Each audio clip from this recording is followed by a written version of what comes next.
Calls continue for more transparency among local police. Calls that began more than a year ago. And now one of Indiana's largest law enforcement agencies has body cameras.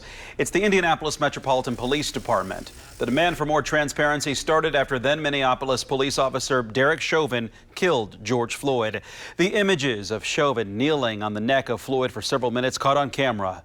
In April, Chauvin was convicted of second-degree unintentional murder, and just last month he was sentenced to 22.5 years in prison. Shortly after that, IMPD got body cameras for their officers. On Monday, the agency released body camera video and dash cam video of a terrifying scene on the northwest side of Indianapolis that ended with an officer and the suspect both being shot.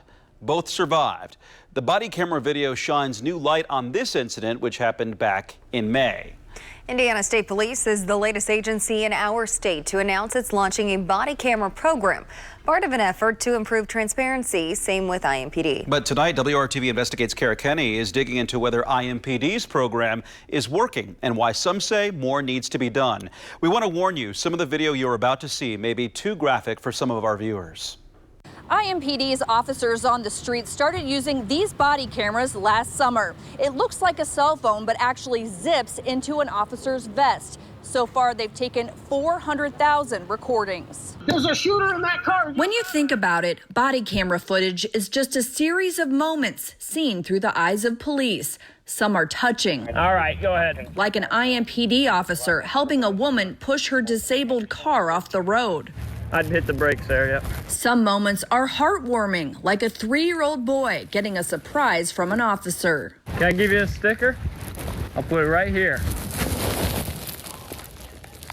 Now you're official. And some moments are graphic and hard to watch. Hey, stay with the car, Ruth, stay with the car. Like this incident on West Washington when a suspect runs and fires a shot in the air. No! Get on the ground!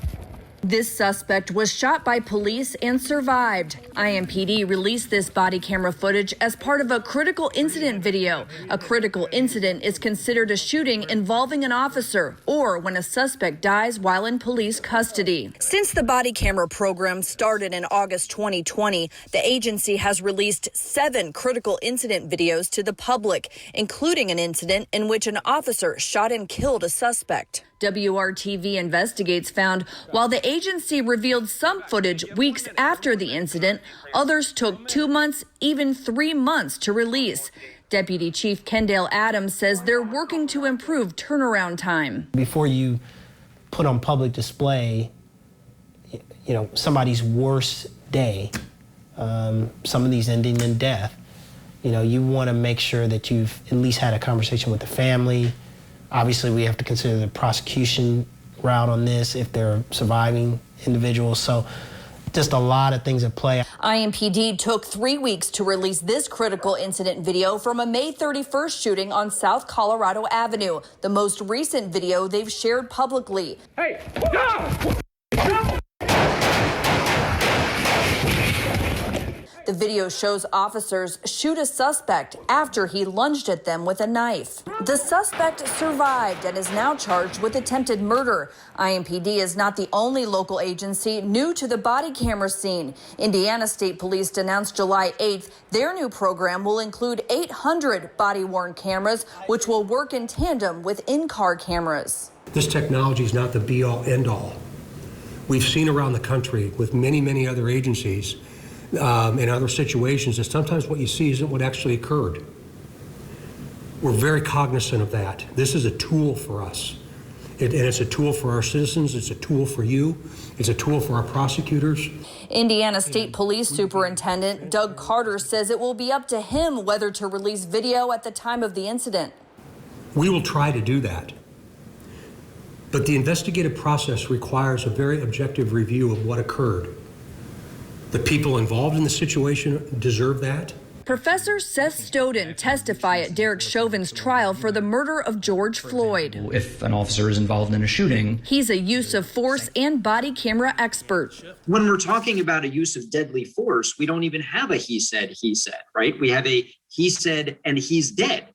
So having more information, even if it's imperfect, which it often is, can be really valuable. Stoughton told us body camera footage is not as valuable if it sits on the digital shelf gathering dust, which is why it's important for police departments to internally review footage. Someone has to be reviewing the video, finding those lessons, developing the training that officers will be presented with, and that has to be actually allowed, right? Some agencies do not allow their training unit to use body-worn camera video that comes from that agency. Indiana State Police plans to use the footage as a training tool, something IMPD is already doing. Yes, we're using our own videos to become better. We send some to our training academy. Drop the gun! In addition to being used as teachable moments, IMPD supervisors and internal affairs also analyze body camera footage, especially when use of force is involved. The agency is also adding 3 auditors who will pull videos to make sure officers are following policy. This is one where we go back and tell the officer, just reminder, let them know you're recording. She may want to go change clothes, whatever. For an agency that responds to 1 million runs a year, that's a lot of moments. Can you say thank you, Officer Casey? You're welcome. But it's all the reality of what IMPD officers see on a daily basis. All right, have a good day. IMPD says body cameras are not a perfect technology. For example, an officer may inadvertently cover their camera with a seatbelt or rifle strap, but they say it's a huge step toward transparency. Working for you, Kara Kenny, WRTV. Indiana State Police hopes to finish installing the cameras by the end of August. The program will cost $15 million over a period of 5 years. A new Indiana law that took effect July 1st makes it a crime for a police officer to turn off a body-worn camera to conceal a crime.